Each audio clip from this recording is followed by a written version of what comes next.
Hey there, welcome to our Tuesday live coaching. If you're joining me live, you can keep your camera off, you can keep your mic off, and then at the end, I will open it up for questions.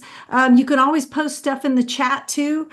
Just know that if you do talk and I get you on the video, that I'll probably get your voice. I can usually edit out your face on your camera, but it's hard to edit out voices. And besides, you ask such good questions usually that I want it to go out there.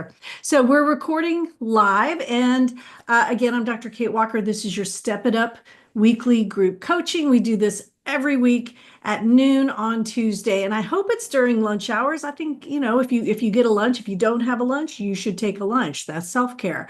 So this month, I'm going to help all of our Step It Up members get their act together before Q1 2025. And so for you business owners out there, that means quarter one, first quarter, right? The year's divided into 4 quarters. We want to hit the ground running in January. And the thing about January is, we think, oh, it's the holidays. I'm going to procrastinate. I'm going to put it off till then. And you guys, we're going to hit the ground running in January. I mean, I've talked about this before. Counselors, we kind of have two rushes, if you will, for the year, right? The first one happens in January. Everybody's kind of got the new year, new you attitude. We have a lot of families and couples that have been hanging in there through the holidays. They get through it, and then January, they're ready to get into therapy.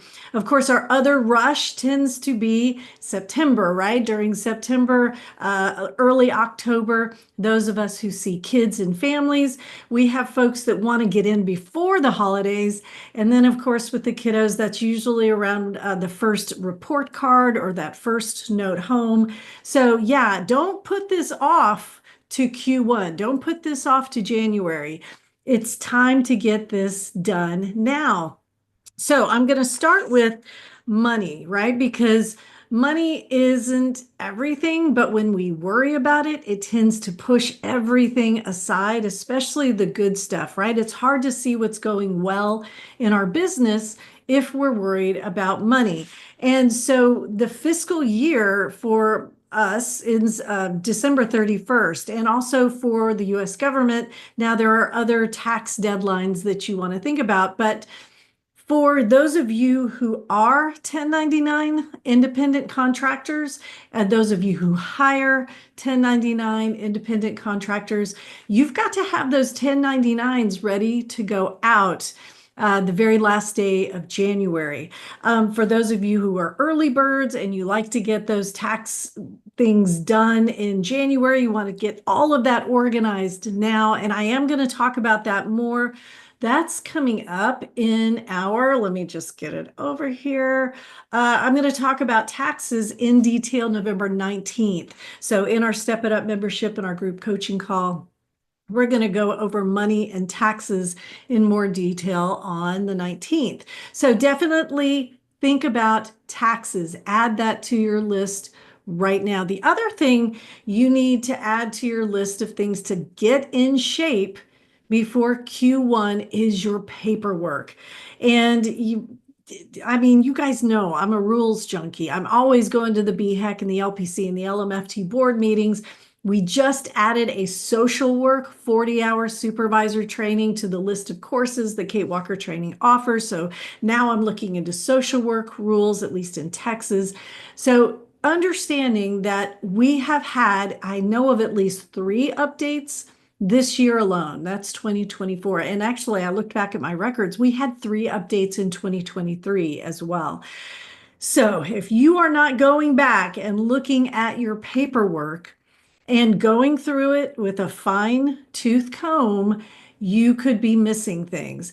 Because if you're you're a Step It Up member, so you're going to rely on me. I've got you. I'm going to let you know when those rules updates happen. I'm going to let you know what they are. Step It Up members, you guys have anytime I have a rules review webinar, Step It Up members get the replay. You guys can sit down with a transcript and you can go through it slowly.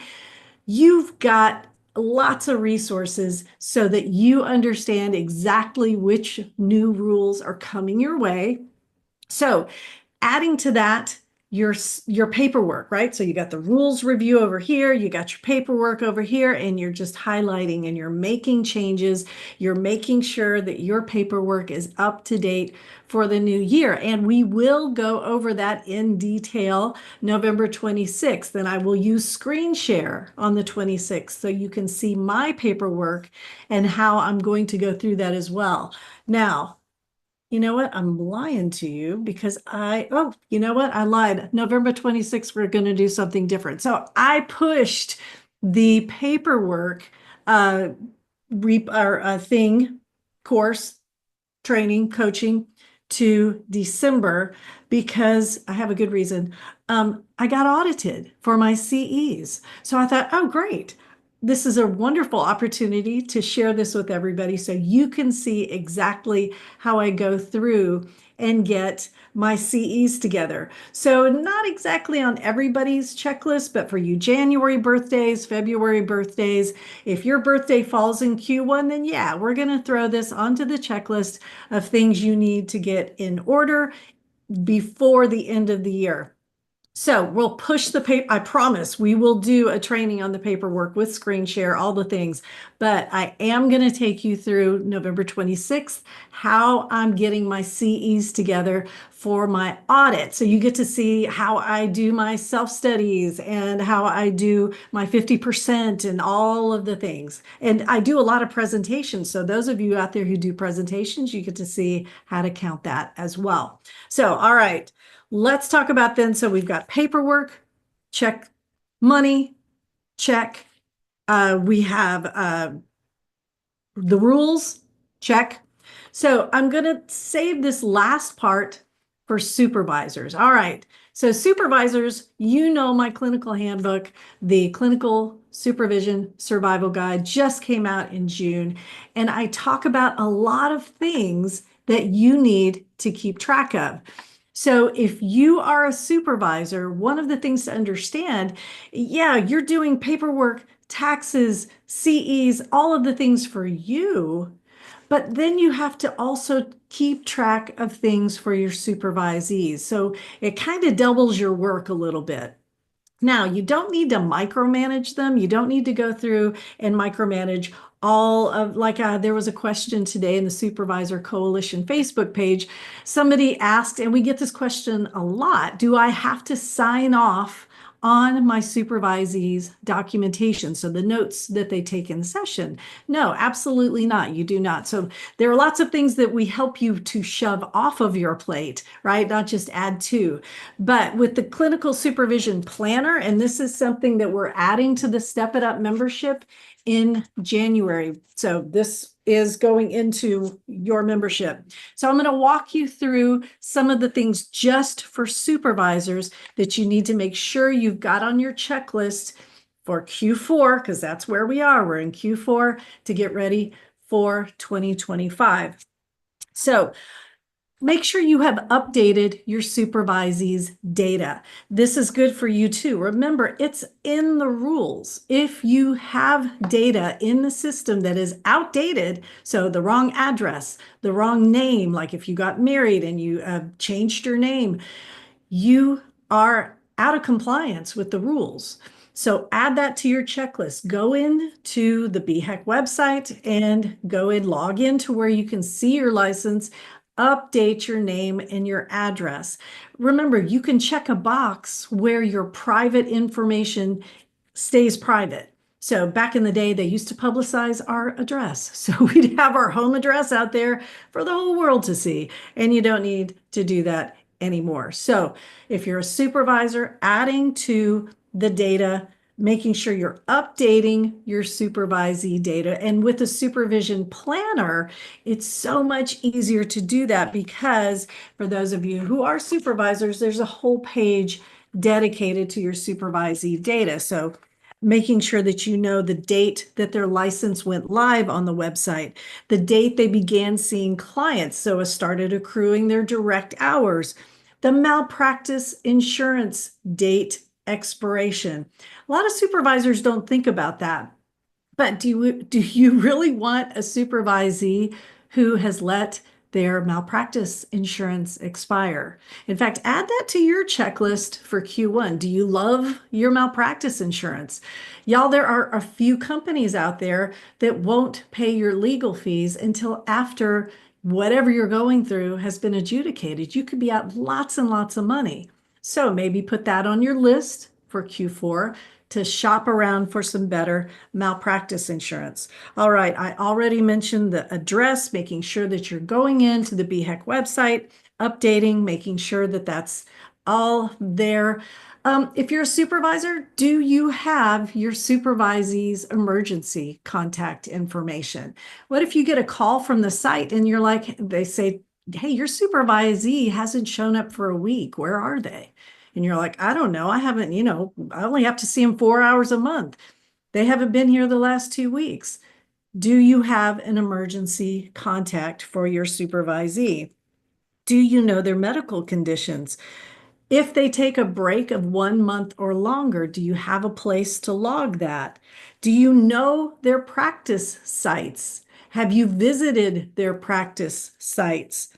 Um, do you know if your supervisee is self-employed, do you have all of the addresses for their social media sites and their personal website so you can look at all that copy that they're putting out? Speaking of copy, I just want to remind everybody in December, we're going to talk a lot about AI. We're going to talk about how to use AI to create website copy, how to create copy for search engine optimization. So stay tuned for that. And don't forget our December speaker, Dr. Melissa McCaffrey, is going to talk to us about using AI with our note writing. So just dropping a little plug for everybody there. Now, also in the supervision planner, we have a supervisee onboarding checklist. So if you're a Step It Up member and you're listening to my voice right now or watching my video and you're an associate, this is really important to pay attention to. You're going to have the supervision planner in your profile starting in January. So this would be a great thing to hand to your supervisor. So this has things like, have you gone through your HIPAA training? Everybody, add that to your checklist. Have you gone through HIPAA training? Did you know that while HIPAA does not specify how many times you need to be retrained, House Bill 300 does. So lucky for you, you have a HIPAA training in your profile that we update every single year. So add that to your checklist. When was the last time you had a HIPAA/House Bill 300 orientation? The other thing in the supervisee onboarding checklist, making sure that all of your resources are up to date. If you have a list of resources, I keep a Dropbox folder and I just call it treatment resources. Y'all, when was the last time you've cleaned that out? When was the last time you have gone through your treatment resources folder and looked at how many of that stuff may be 10 years old or older? It's time to go through that, just like you Marie Kondo your closet and you say, you know what, thank you. You were an amazing resource. Delete, delete, delete. Go through and delete things where research, better resources have come along and replaced it. The other thing to think about is your training for the new year. I talked earlier that I'm taking you through my CE audit on November 26th instead of the paperwork. So go through your own CEs. If they're just kind of in there haphazardly, which I have a real sinking feeling, that's what mine look like right now, you might want to get them organized into CEs that meet the 50% rule and CEs that are self-study, CEs where I read a book, CEs that I can carry over to the next year. Do you have a spreadsheet? Are you keeping track of them? I'm thinking all of this as I go because I'm pretty sure that I don't. Y'all, this is my first audit since I became licensed, fully licensed in 2006. Now, associates and supervisors, hear me clearly. Associates, you do not need continuing education. That doesn't mean, I mean that officially. Of course you need education. Yes, go get training. Yes, go do all the things. But the board does not require you to have the CE certificates and the documentation of the continuing education like they require us to do. Now, if you're asking yourself questions like, oh, what was that 50% rule again? Step it up, members, never fear. Just go back. There is a training in your profile where I talk about the 50% rules and CEs. So you got this, and I got you. All right, let me keep going. Thinking about your procedures, right? Your policies and procedures for your office. I told you earlier, January, February, that's our rush. That's when people come back into therapy if they've taken a break for the holidays. So do you have a late cancel, no-show policy? Or if you have one, do you like it? Are you ready to revamp it? Remember, you've got a training about that. There's a training in your profile that talks about asking for money, handling money, how to handle the relationship with your client when money might be an issue, especially if you're one of those folks that takes insurance or you invoice your clients, right? And you've got somebody carrying a balance, right? It talks about how to deal with that. When we talk about reporting procedures, now I said earlier, remember to go through the rules, and of course you're going to do that, but the reporting procedures, the mandatory reporting procedures, do you have a good procedure for you? And if you're a practice owner, do you have a good procedure for everyone who works in your office? And if you're a supervisor, do you have a procedure that you want your supervisee to follow? So again, the supervisor planner helps you really plan all of that and make sure, check, check, check, that you have gotten everything covered and you've got a plan for it in the new year. Now, the other things in the planner that are great for having a checklist, of course, there's a checklist so you can plan your groups for the year. There is a place to track important dates. So let me talk to everybody who's not a supervisor. This is a great time to get out your calendar for 2025 and put in the dates, important things like when your license expires, right? Put a date about 6 weeks ahead of that. Like me, I mean, I got my audit letter, I guess it's probably 3 weeks ago, and my license expires December 31st. So you see, let's see, so actually I would put on your calendar about 10 weeks ahead of your expiration date, check CEs. So if you do get that letter in the mail, remember it's a white letter for the audit, it's a blue card if it's not, but about 10 weeks ahead of your license expiration, write yourself a note. Check my CEs. And there's a way to go into your Google Calendar and click repeat annually, right? So that always comes up. Same thing with your malpractice insurance. Make the note the day it expires, repeat annually, and about a month before that, so that you have a reminder and it doesn't surprise you and you're just thinking, oh gosh, I'm gonna keep the insurance that I've always had. Instead, taking the time about a month before it expires to go out and really shop. So take some time for 2025 and write down important dates. I know for me, I'm going to the TACES annual conference in February. It's in Georgetown, Texas, and I put it on my calendar every single year. Same thing for the Texas Counseling Association annual conference and a few others that I really enjoy. So they're always on my calendar. It's never going to butt heads with anything else. And it gives me some peace of mind because I already know my CEs are going to be taken care of in the new year. My malpractice insurance is going to be taken care of in the new year. And I'll make sure to do all the other important things in my life, like travel, visit my kids, do fun things. All right.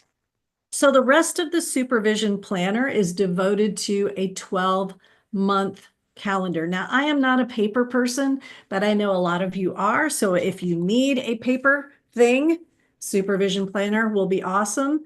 If you are a Google Calendar girl like me or person like me, then go into your Google Calendar, Do the edit function and click. Is this repeat annually? I mean, I've got an MBCC certification I have to maintain, repeats annually. I have to remember birthdays, repeat annually. So do it now. I kind of think of this time as the calm before the storm, right?